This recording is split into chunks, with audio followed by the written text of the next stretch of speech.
कैसे हो बच्चों? मुझे उम्मीद है आप बहुत अच्छे होंगे और अपनी पढ़ाई कर रहे होंगे। तो आज का टॉपिक पढ़ने से पहले सबसे पहले प्यारे छात्रों, आप सब लोगों को महाशिवरात्रि की ढेर सारी शुभकामनाएँ।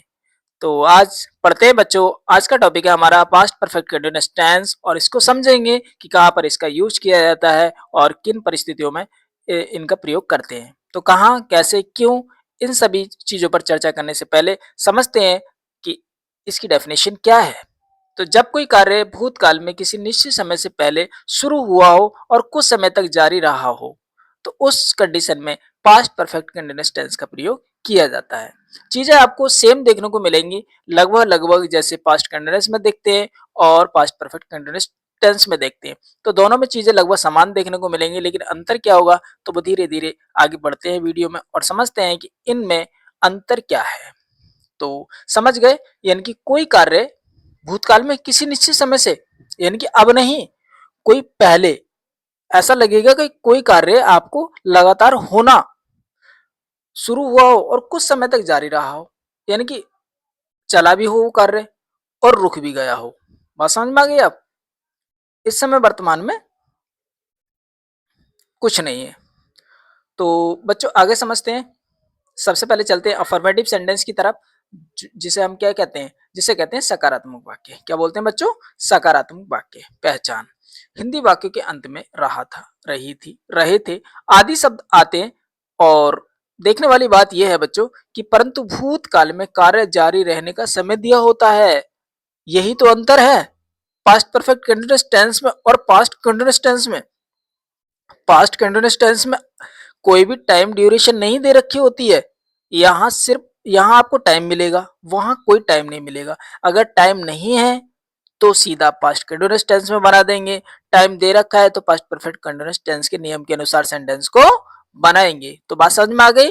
तो चलिए बच्चों रूल देख लेते हैं। रूल फर्स्ट क्या कहता है? Subject plus had been verb की फर्स्ट फॉर्म में आईएनजी प्लस सिंस या फॉर प्लस टाइम और बाकी एक्स्ट्रा चीजें लास्ट में हम ऐड कर देंगे यहाँ पर। क्लियर? अब सबसे मजे की बात यह है बच्चों इसमें कि आपको ये चक्कर खत्म है क्या कि इस आई और वी के साथ क्या लगाना है, we you they he she it के साथ क्या लगाना है। तो सभी के साथ आपको हैड बीन का प्रयोग करना है। सभी के साथ किसका प्रयोग करना है बच्चों? हैड बीन का प्रयोग करना है। तो यहां तक बात क्लियर हो गई होगी, समझ में आ गई होगी। चलिए बच्चों, यानी कि मैंने लिख भी दिया है। आप अपनी नोटबुक में जो लिखेंगे तो इस तरीके से करके आप लिख लीजिए। क्या सभी सब्जेक्ट के साथ हैड बीन का प्रयोग किया जाता है? ये सभी सब्जेक्ट के साथ जितने भी हैं आपके he she it I we you they वगैरह, जितने भी सब्जेक्ट आएंगे वो चाहे सिंगुलर हो या प्लूरल हो, सभी के साथ में क्या लगाना है बच्चों? हैड बीन का प्रयोग करना है। किसका प्रयोग करना है? हैड बीन का। तो यहाँ तक बात क्लियर हो गई, यानी कि भूतकाल में कोई कार्य दिया होगा और वो लगातार चल रहा होगा और साथ में टाइमिंग टाइमिंग दे रखी होगी। और जब टाइमिंग दे रखी होगी तो सीधा समझ जाइए ये सेंटेंस आपका पास्ट परफेक्ट कंटीन्यूअस टेंस का है। तो हमें बनाना है पास्ट परफेक्ट कंटीन्यूअस टेंस के नियम के अनुसार। तो नियम क्या कहता है? सब्जेक्ट लेने हैं, हैड बीन लेना है, प्लस वर्ब की फर्स्ट में आईएनजी लेनी है, प्लस सिंस या फॉर प्लस टाइम, ऑब्जेक्ट है तो ऑब्जेक्ट वगैरह या अन्य चीजें हैं तो वो लास्ट में ऐड कर देंगे। चलिए बच्चों अब चलते हैं हम सेंटेंस की तरफ। तो सेंटेंस क्या बोलता है? मैं सुबह से पार्क में टहल रहा था। मैं सुबह से पार्क में टहल रहा था। तो सब्जेक्ट क्या है? मैं, टहलना क्या है? वर्ब, पार्क क्या है? ऑब्जेक्ट। सुबह से ये जो टाइमिंग दे रखी है इसकी वजह से ये sentence past perfect continuous tense में बनेगा। क्लियर होगी बात? अगर ये टाइमिंग नहीं दे रखी होती ना तो ये सीधा पास्ट कंटीन्यूअस टेंस के अनुसार बना दिया जाता। मैं पार्क में टहल रहा था तो I was talking in the park, I was walking in the park. समझ में आ गई बात? लेकिन यहां पर क्या है? अगर सुबह से दे रखा है तो I had been walking in the park since morning. बात क्लियर हो गई होगी। I had been walking in the park since morning. तो बात क्लियर? चलिए बच्चों अगला सेंटेंस देखते हैं। तो अगला सेंटेंस क्या है? हम 4 दिन से कॉलेज जा रहे थे। हम 4 दिन से कॉलेज जा रहे थे। सेंटेंस ये है। तो आप कोशिश किया करो, जैसे मैं हिंदी बोलता हूँ ना तो आप इंग्लिश बनाया करो और साथ में कॉपी और पेन लेकर बैठना ना भूलना है। अगर आप यूं ही देख रहे हैं तो हो सकता है कि एक बार में दो बार में चीजें समझ में आए, लेकिन जब कॉपी और पेन लेकर बैठेंगे ना तो चीजों को पेन डाउन करिएगा। नोट डाउन करिएगा और चीज़ों को समझने का प्रयास करिएगा। यही चीज़ें इंग्लिश को आपको स्ट्रॉन्ग बनाएँगी। कभी आप सोचने लगो, बोले भाई हमसे बेसिक तो आता नहीं, बेसिक आपको स्ट्रॉन्ग करना पड़ेगा, तब जाके चीज़ें आएँगी। कुछ बच्चे सोचते हैं कि हाँ बोले सर तो सेंटेंस पढ़ा रहे हैं, तो सेंटेंस तो हम तो जानते ही हैं। बच्चों ऐसा नहीं है और ये बात दिमाग में बिल्कुल भी मत रखो कि ये छोटी चीज़ें होती हैं। हमें छोटी-छोटी चीज़ों से ही बड़ा बनना पड़ता है। तो क्लियर? हम 4 दिन से कॉलेज जा रहे थे, तो कैसे बनेगा sentence? We had been going to college for 4 days. We had been going to college for 4 days. तो इस तरीके से। और ये सिंस और फॉर, ये सारी चीज़ें मैंने प्रीवियस वीडियो में, मतलब जो प्रेजेंट परफेक्ट कंटीन्यूअस टेंस की बनाई है ना वीडियो, उसमें सारा कुछ क्लियर कर रखा है। अगर आपने वो वीडियो नहीं देखी है ना, तो सबसे पहले वो वाली वीडियो देखिए और उसके बाद ये वाली वीडियो देखनी है। तब जाके चीज़ें क्लियर होंगी। नहीं तो कन्फ्यूजन रहेगी कि सिंस का लगाना है, फॉर का लगाना है, पॉइंट ऑफ टाइम के लिए क्या लगाना है, पीरियड ऑफ टाइम के लिए क्या लगाना है, तो यही समझ में नहीं आ रहा है कि हमें लगाना है क्या है। तो इससे पहले वाली वीडियो जाकर देखें, वो प्लेलिस्ट में मिलेगी आपको, 100% मिलेगी। मैंने बना रखा है, सब कुछ दे रखा है। तो आप नो डाउट इसी तरीके से चैनल पर बने रहिए और आपको मिलने वाली है यहाँ पर ऑल, मतलब कंप्लीट ग्रामर। कोई भी कंसेप्ट छोड़ूंगा नहीं, बस आप पढ़ते रहिए ईमानदारी से और मेहनत के साथ, क्योंकि आपको बहुत कुछ करना है जीवन में, इसलिए। दूसरा है बच्चों नेगेटिव सेंटेंस, तो इसको बोलते हैं नकारात्मक वाक्य, या हम बोल सकते हैं निषेधात्मक वाक्य। क्या बोल सकते हैं बच्चों? नकारात्मक वाक्य, या फिर बोल सकते हैं हम निषेधात्मक वाक्य। तो नॉट आता है, ये तो आपको जानते ही हो। तो रूल क्या होता है बच्चों इसका? रूल होता है सब्जेक्ट लेंगे, हैड नॉट बीन ले लेंगे। जैसे उसमें हैड बीन ले रहे तो उसके बीच में आप लगा दो नॉट। क्या लगा दो? नॉट लगा दो। हैड ले लो पहले, उसके बाद नॉट ले लो, उसके बाद बीन ले लो। वर्ब की फर्स्ट फॉर्म में क्या लोगे बच्चों? आईएनजी, ये रही आईएनजी, प्लस सिंस या फॉर लेंगे और उसके बाद टाइम, उसके बाद अन्य चीजें अगर हैं तो यहाँ पर लगा दो। बात क्लियर? चलिए बच्चों एग्जाम्पल के माध्यम से समझते हैं। तो एग्जाम्पल क्या बोलता है? मैं इस कॉलेज में वर्ष 2020 से नहीं पढ़ रहा था। मतलब इस सेंटेंस में क्या कहा गया है कि मैं इस कॉलेज में 2020 से नहीं पढ़ रहा था। तो सेंटेंस कैसे बनेगा? सब्जेक्ट तो आपका ये रहा, मैं, पढ़ना आपका वर्ब हो गया। अब ये इस कॉलेज में 2020, ये टाइमिंग नहीं दे रखी होती ना, तो सीधा ये पास्ट कंटिन्यूअस टेंस के नियम के अनुसार बना देते। लेकिन अब करना क्या है भाई? टाइमिंग दे रखी है ना, तो टाइमिंग जब दे रखी है तो हमें किस नियम के अनुसार बनाना है? ये बनाना है बच्चों पास्ट परफेक्ट कंटिन्यूअस टेंस के नियम के अनुसार। तो आई हैड नॉट बीन, सबसे मजे की बात तो ये है, मुझे सबसे अच्छी बात तो ये लगती है कि इसमें ये कोई चक्कर नहीं है कि आई के साथ क्या लगाना है, वी के साथ क्या लगाना है, ही के साथ क्या लगाना है, सी के साथ क्या लगाना है। तो सबके साथ हैड नॉट बीन लगना है, वो हैड बीन लगना है, तो नेगेटिव है तो हैड नॉट बीन हो जाएगा। बात क्लियर? तो I had not been studying in this college since 2020। बात यहाँ तक समझ में आ गई होगी। तो सबसे पहले सब्जेक्ट हैड नॉट बीन ले लिया हमने, और स्टडिंग किसकी ले ली? अध्ययन करने की या पढ़ने की। इन दिस कॉलेज का मतलब इस कॉलेज में, और कब से? सिंस लगाएंगे से की अंग्रेजी, और 2020 से। तो चलते हैं बच्चों अगली स्लाइड पर और समझते हैं अगला सेंटेंसेस। और आइए बच्चों चलते हैं हम अगली स्लाइड पर। तो हम आ जाते हैं अपनी अगली स्लाइड पर। तो अगली स्लाइड पर अभी हमारे पास हैं एक दो सेंटेंसेस और नेगेटिव के, जो कि हमें समझने हैं। तो चलिए बच्चों समझते हैं हम नेगेटिव के सेंटेंस। सीमा दोपहर से स्वेटर नहीं बुन रही थी। देखिए कोई लड़की है, उसके लिए कहा गया है कि वो दोपहर से स्वेटर नहीं बुन रही थी। अगर ये दोपहर नहीं होता ना, तो सीधा पास्ट कंटिन्यूअस। अगर ये दोपहर आ गया तो समझ जाइए पास्ट परफेक्ट कंटिन्यूअस टेंस। एक ही अंतर है, वहां वाज और वर आता है, यहाँ पर हैड आता है, और साथ में बीन भी लगाना पड़ेगा।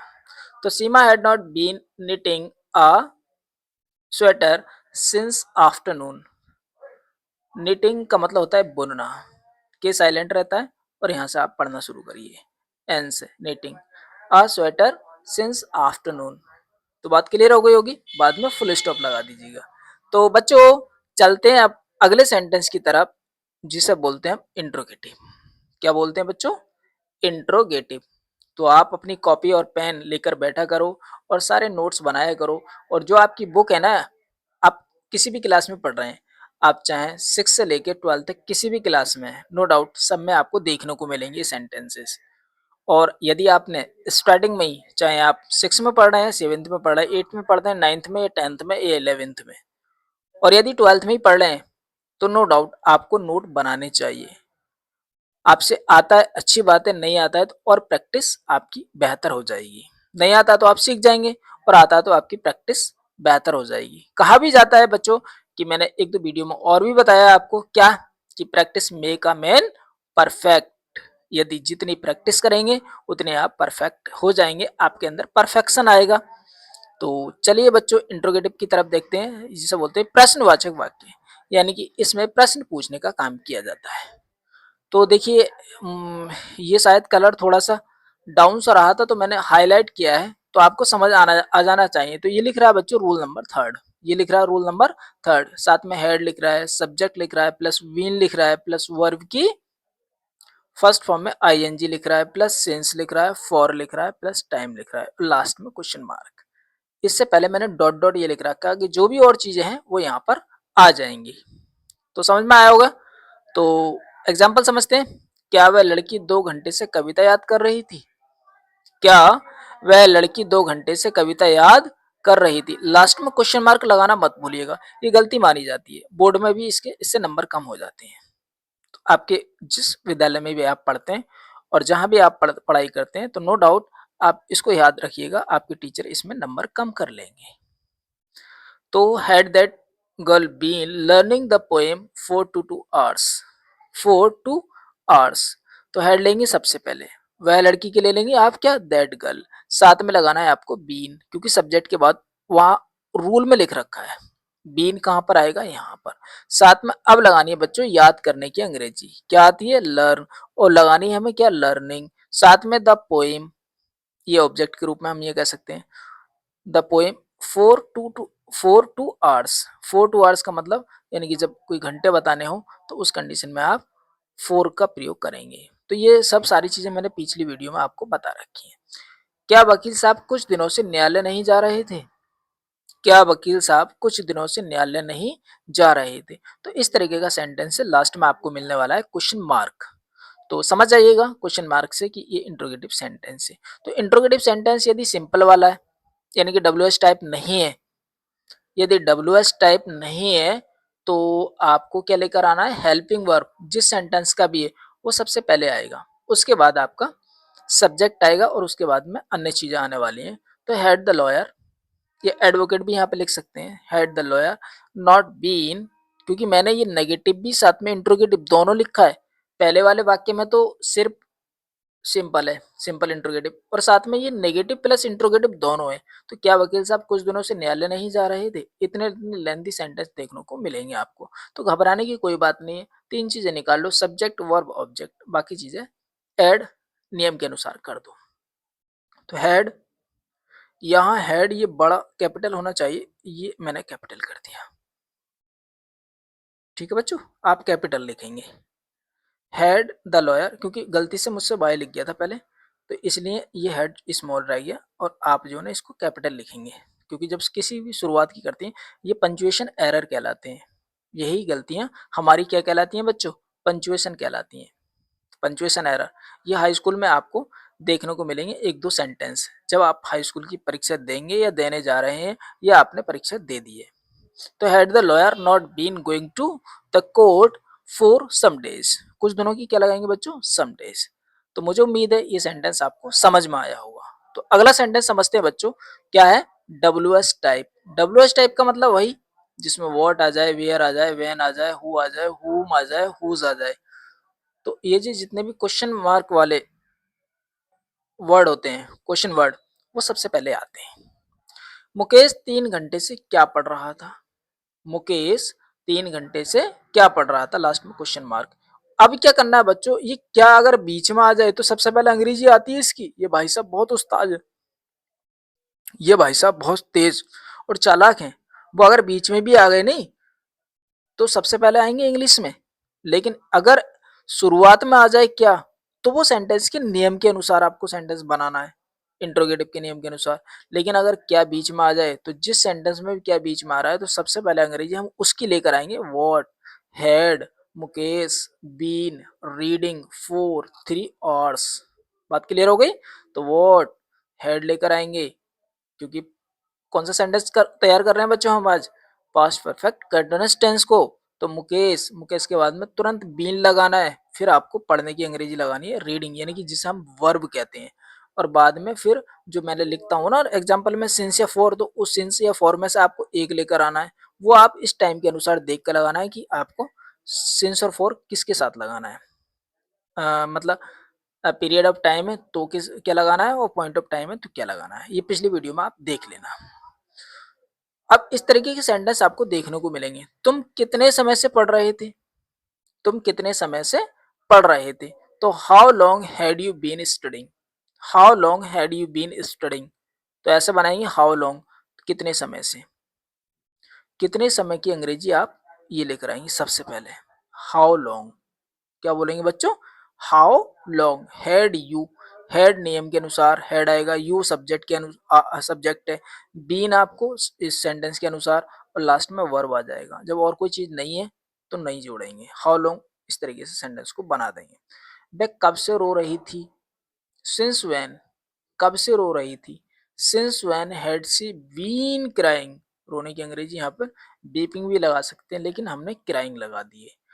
तो यहाँ तक बात समझ में आ गई होगी आपको। तो बच्चों ये देखते हैं आज का लास्ट और इंट्रोगेटिव का WH टाइप क्वेश्चन। वे क्यों लड़ रहे थे? वे क्यों लड़ रहे थे? तो क्यों की अंग्रेजी सबसे पहले वाई, हैड, वे की अंग्रेजी दे लगा दी, बीन लगा दी, फाइटिंग लगा दी। तो बात समझ में आ गई होगी यहाँ तक। तो why had they been fighting, तो why had they been fighting. तो आप चाहे ग्रामर की तैयारी कर रहे हो या आप कम्युनिकेशन स्किल की तैयारी कर रहे हो, नो डाउट आपको सीखना तो पड़ेगा ही। तो थैंक यू प्यारे बच्चों। और यदि आपको वीडियो थोड़ी भी समझ आई हो या कुछ हेल्प मिली हो, तो नो डाउट आप वीडियो को लाइक भी कर सकते हो, आपके ऊपर डिपेंड करता है। बाकी तो मेरा काम पढ़ाने का है, मैंने आपको पढ़ा दिया। थैंक यू प्यारे बच्चों।